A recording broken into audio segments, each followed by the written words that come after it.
अंतर्राष्ट्रीय महिला दिवस स्पेशल रिपोर्ट के लिए आज मैं पहुंचा हूं देहरादून के महंत इंद्रेश अस्पताल में।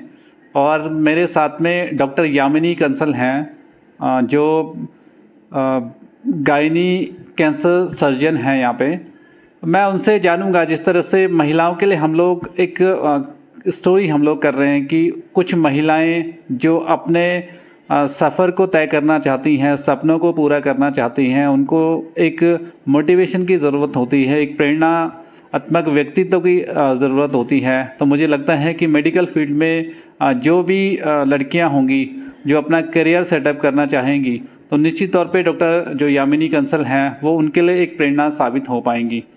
मैं आपको सबसे पहले तो अंतर्राष्ट्रीय महिला दिवस की शुभकामनाएं देता हूं। यामिनी जी, आप थोड़ा सा अपने सफ़र के बारे में बताएंगे। आपने कैसे मेडिकल कहां से स्टार्ट किया, क्या क्या अब तक का सफ़र रहा यहां तक पहुंचने का? नमस्ते। मेरा सफ़र जो है 2004 में शुरू हुआ था। तो जब मैंने MBBS ज्वाइन किया था, दिल्ली से ऑल इंडिया एग्ज़ाम के थ्रू मुंबई में MBBS की ट्रेनिंग करी थी। उसके बाद जो है आगे पोस्ट ग्रेजुएशन के लिए all India institute of medical sciences new Delhi में गायनी की ट्रेनिंग करी थी, MD gynae followed by senior residency. उसके बाद गायनी फील्ड में मेरे को कैंसर सर्जरी में इंटरेस्ट आया, महिलाओं के कैंसर की ट्रीटमेंट के लिए। तो उसके लिए मैंने सुपर स्पेशलिटी ट्रेनिंग बैंगलोर से MCH किया है एंड 3 साल तक कैंसर सर्जरी में ट्रेनिंग ली उसके। एंड बिकॉज देहरादून में मेरे हस्बैंड भी एम्स में ऋषिकेश में पिछले 6 साल से काम कर रहे हैं एंड हम लोग यहीं पे बिलोंग करते हैं। तो देहरादून के महंत इंद्रेश हॉस्पिटल में as a gynae cancer surgeon मैं पिछले 1 साल से काम कर रही हूँ। यहाँ पे महिलाओं के सारे कैंसर्स की ट्रीटमेंट हमने दी है पिछले 1 साल में, इंक्लूडिंग ओवरी का जो अंडेदानी का कैंसर होता है, बच्चेदानी का एंडोमेट्रियल कैंसर और सर्वाइकल कैंसर, इसके सारे कैंसर, रेडिकल कैंसर सर्जरीज और कीमोथेरेपी, रेडिएशन थेरेपी, सारी चीज़ों का इलाज यहाँ पे शुरू हो चुका है। और अंडर आयुष्मान स्कीम और सारी गवर्नमेंट स्कीम्स में हम पेशेंट को ट्रीटमेंट प्रोवाइड कर रहे हैं। इसके साथ साथ एक मैसेज में मैं देना चाहती हूँ सारी लेडीज़ को, क्योंकि मेरे पास मोस्टली जो पेशेंट्स आते हैं यहाँ पे गायनी में सबसे कॉमन कैंसर है सर्वाइकल कैंसर, बच्चेदानी के मुंह का कैंसर।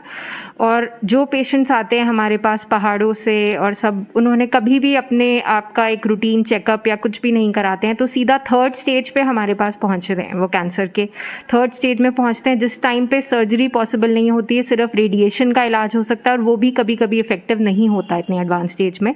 और ये एक कैंसर है जो कि एक बहुत रेयर किस्म का कैंसर है जिसको प्रिवेंट करा जा सकता है। ज़्यादातर कैंसर्स का कोई प्रिवेंशन नहीं होता है, इलाज भी डिफ़िकल्ट होता है, बट एक सर्वाइकल कैंसर है जो डेवलप्ड कंट्रीज़ में अब एलिमिनेट कर दिया जा चुका है।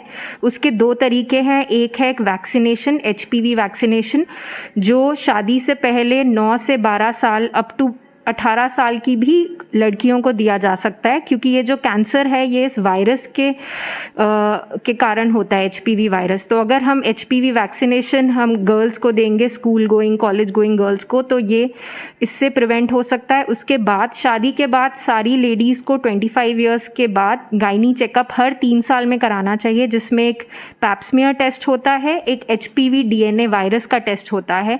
हर 3 से 5 साल में अगर ये चेकअप होगा तो उस इन्फेक्शन को टाइमली ठीक करा जा सकता है और उसको कैंसर में बढ़ने से रोका जा सकता है।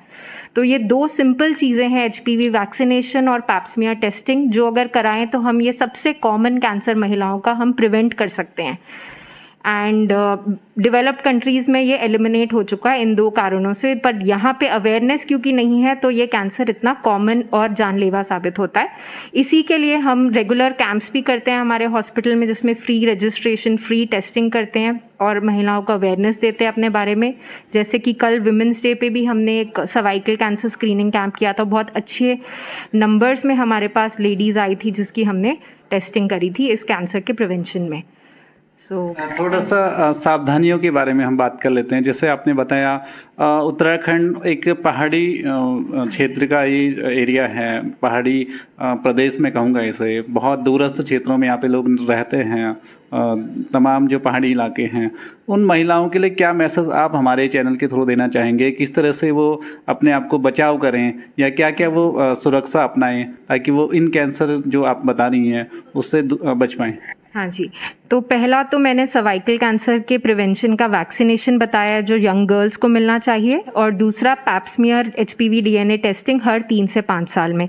इसके अलावा कुछ सिम्टम्स होते हैं, अगर वो सिम्टम्स किसी भी महिला को हो तो उनको तुरंत एक कैंसर स्पेशलिस्ट के पास या फिर एक गायनोकोलॉजिस्ट के पास रिपोर्ट करना चाहिए। तो फॉर एग्जांपल अगर मीनोपॉज होने के बाद, महीने बंद होने के बाद किसी को फिर से ब्लीडिंग शुरू हो या कोई गंदा पानी जाए या फिर महीने के बे टाइम ब्लीडिंग हो, ऐसे कोई सिम्टम्स हो तो उसमें बच्चेदानी, गर्भाशय, इन सब के कैंसर का रिस्क हो सकता है। तो कभी भी ऐसा मीनोपॉज के बाद ब्लीडिंग या कुछ हो तो उसको तुरंत दिखाना चाहिए, उसको नॉर्मल नहीं समझना चाहिए कि हम 6 महीने 1 साल तक वेट करते रहें, क्योंकि उस टाइम में ये चीज़ें बढ़ जाती हैं। इसके अलावा जो अंडेदानी के कैंसर के सिम्टम्स होते हैं, जैसे अगर कभी एकदम से वज़न कम हो रहा है किसी का जो एक्सप्लेन नहीं करा जा सकता है, या फिर भूख लगनी बंद हो जाए, या खाना खाने के बाद काफ़ी दिन तक ऐसा लगता रहे कि खाना हजम नहीं हो रहा है, या कुछ उल्टियाँ या कुछ कॉन्स्टिपेशन, लूज मोशंस बार बार लंबे टाइम तक आ रहे हैं, इस तरह के सिम्टम्स जो है वो अंडेदानी के कैंसर के सिम्टम्स हो सकते हैं। बहुत वेग सिम्टम्स होते हैं, तो ऐसा कुछ हो तो भी एक रूटीन चेकअप करा देना चाहिए। अदरवाइज एटलीस्ट 3 साल में एक बार अपना चेकअप हर लेडी को कराना चाहिए। बहुत बहुत धन्यवाद। तो ये मेरे साथ में डॉक्टर यामिनी थी, जिन्होंने बहुत महत्वपूर्ण जानकारी हमारे साथ में साझा की, और मुझे उम्मीद है कि जब ये जो हमारी रिपोर्ट होगी, जो महिला दिवस इस विशेष रिपोर्ट हम लोग बना रहे हैं, और जो ग्रामीण क्षेत्र की जो महिलाएं हैं इस रिपोर्ट को देखेंगी, इस वार्तालाप को सुनेंगी, तो निश्चित तौर पे वो भी अपने स्वास्थ्य के प्रति जागरूक हो पाएंगी। जिस तरह से उन्होंने उनको एक बचाव के लिए, सुरक्षा के लिए जो भी तरीके बताए वो अपनाएंगे और अपने आप को स्वस्थ रखेंगी, क्योंकि महिला स्वस्थ होगी तो निश्चित तौर पे पूरा परिवार स्वस्थ होगा, और पूरा परिवार स्वस्थ होगा तो पूरा समाज स्वस्थ होगा। तो ये मेरे साथ में डॉक्टर यामिनी थी, और मैं बहुत बहुत शुभकामनाएं देता हूँ यामिनी जी आपको।